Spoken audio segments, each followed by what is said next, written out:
purchasers of Russian oil, that is China. We are not the biggest purchasers of Russian LNG. I'm not sure that is the European Union. We are not the country which has the biggest trade surge with Russia after 2022. I think there are some countries to the south. We are a country where actually the Americans said for the last few years that we should do everything to stabilize the world energy markets, including buying oil from Russia. Incidentally, we also buy oil from America, and that amount has been increasing. So, quite honestly, we are very perplexed at the logic of the argument that you had referred to. Good afternoon. Let me begin by saying that it is a pleasure to be back in Moscow, and I thank you, Minister Lavrov, for your warm hospitality and the substantive discussions that we have just concluded. Our meeting allowed a comprehensive review of the entire gamut of India-Russia bilateral relations.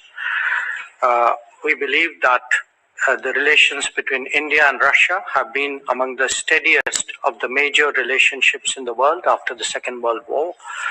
Geopolitical convergence, leadership contacts, and popular sentiment remain its key drivers.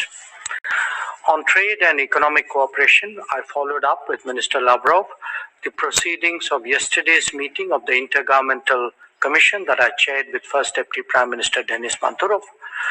We reaffirmed our shared ambition to expand bilateral trade in a balanced and sustainable manner, including by increasing India's exports to Russia. This requires swiftly addressing non-tariff barriers and regulatory impediments, enhancing Indian exports to Russia and sectors like pharmaceuticals, agriculture, and textiles will certainly help to correct the current imbalance. Steps to ensure long-term supply of fertilizers was also taken up.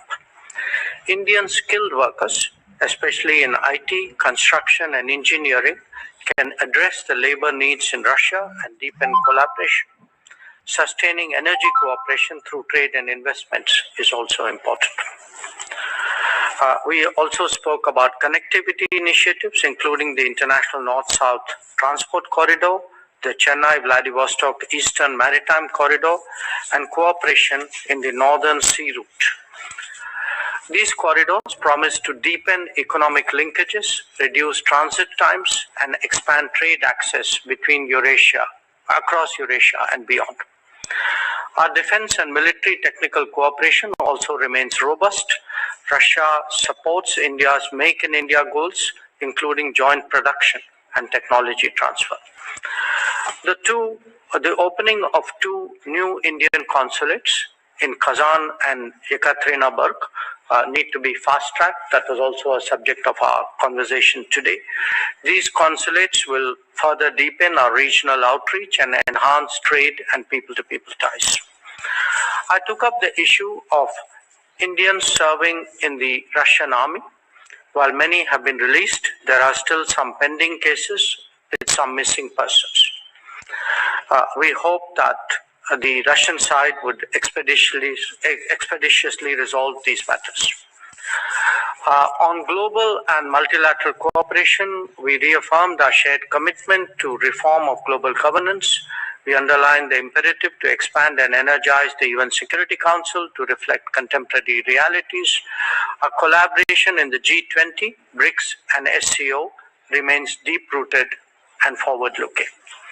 On regional issues, we discussed developments in Ukraine, West Asia, Middle East, Afghanistan.